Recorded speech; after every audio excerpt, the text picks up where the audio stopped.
Hi, Sir James. Welcome back to the channel, and today we're going to be discussing a really cool mid-range zoom lens for the L mount and E mount.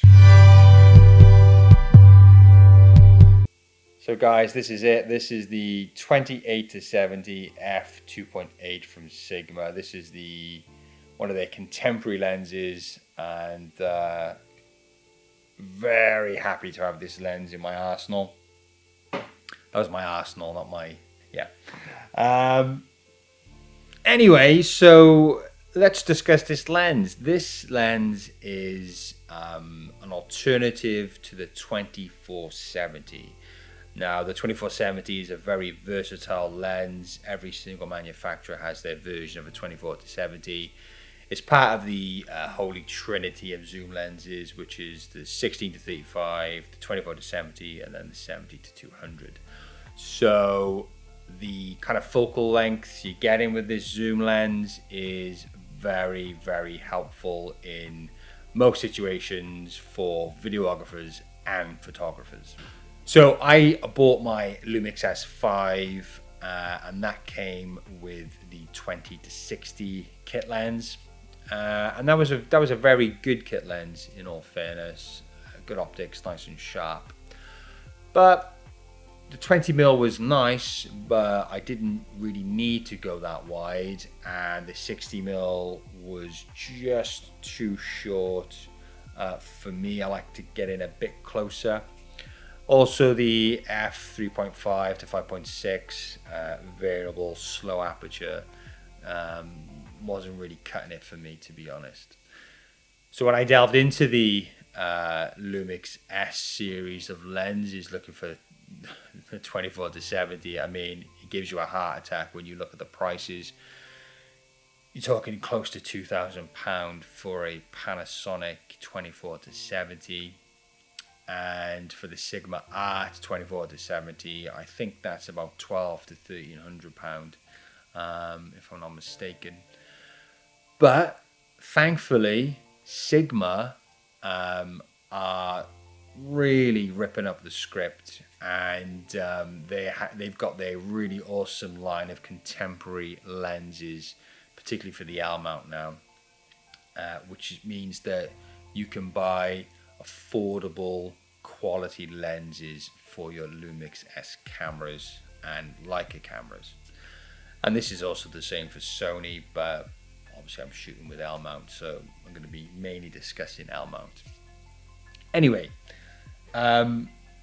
let's look at the lens and some of its features. So the lens construction, it's 12 groups, 16 elements, 2 FLD elements, 2 SLD elements, and 3 spherical elements. The angle of view ranges from 75.4 degrees to 34.3. The minimum aperture is f22 and maximum is f2.8. The filter size is 67mm, which is quite a common filter size. The weight for the L mount version of the lens is 470 grams, which is 16.6 ounces. And for the Sony, it's 470 grams by 16.6 ounces, so exactly the same weight. So the lens mount is dust and splash resistant. So some little specs there for you to consider. So the lens itself is quite a simple lens in terms of there's no fancy function buttons on this, there's no image stabilization on this. You literally have a switch on the side here for the manual and autofocus, so you can go between the two. So this lens costs in the UK for £750. I'll put the US and Canada one here. I was very lucky with this. I went on the used market, and I don't mean eBay. I went to Wax that have a used section. MPB is another really great store to visit for used equipment. And the benefits of is you get certified engineers, people qualified to overlook the equipment you're going to buy. So you know when you get the equipment, it's going to be working top notch and in the best condition possible. Anyway, I went to Wax and I picked this up, open box, so I had a bit of discount. And very luckily, at the time I bought this, they were doing a 20% off as well, so I got more discount. So I paid about 640 quid, something like that for this lens. Now, if you compare that to a 24-70 f2.8, which comes to $2,000, you know, big savings on that, big savings on that. So what I'm not getting in comparison to the Sigma Art version and the Lumix S is I'm not getting fancy function buttons on this. I'm not getting image stabilization on this, and I'm not getting as good a build quality as you would with those lenses too. I'm not saying this is build and it's very cheap. It's very solid. It's got that kind of premium plastic, but it feels really nice. It looks nice. But it does everything which I needed to do, which is to be a versatile zoom range at a constant f2.8. And f.2.8 is not to be sniffed at. So f2.8 gives you really lovely shallow depth of field. Sometimes in some situations it can be too much, but you know it's going to be good in low light. And it's a lens you could probably leave on your camera for 80 to 90% of the time, because it just nails everything. Every situation you could possibly be in, it'll probably do a good job for you. So another thing to consider when choosing between the 28-70 and the 24-70 is the fact you'll be losing 4mm on the wide end, so it's going to be a bit more punched in on the 28-70. And here's just an example of what that 4mm difference makes in the shot.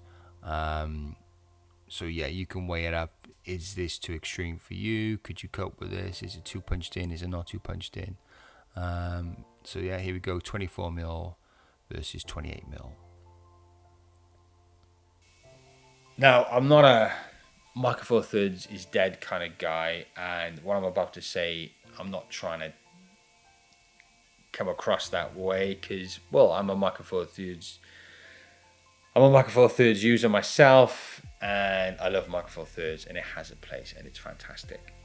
But just thinking about the contemporary lenses that Sigma are bringing out, now, these are very small, affordable, and in particular this zoom lens, quite light. Now, if you look at the 24-105, which is a beast of a lens, very heavy. I know it's to a 105, but you know the 24-70 is not too much. It's not too far off from this in terms of weight and size.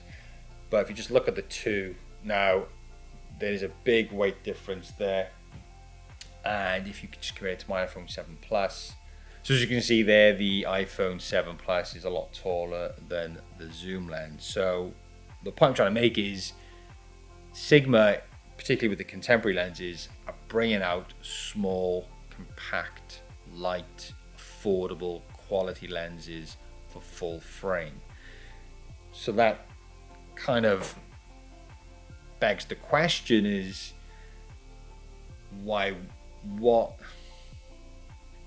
what's stopping somebody from leaping over to full frame if one of the big reasons for being with Micro Four Thirds is the compact, affordable, smaller lenses? Now, there's a lot to still come from the contemporary lineup, I think, and it's definitely something which I think you should consider as a Micro Four Thirds shooter. And also, if you think about the camera bodies itself, I mean, if you look at the S5 and you compare the S5 to a Lumix G9, I mean, there's not much size difference, to be honest. It's a very,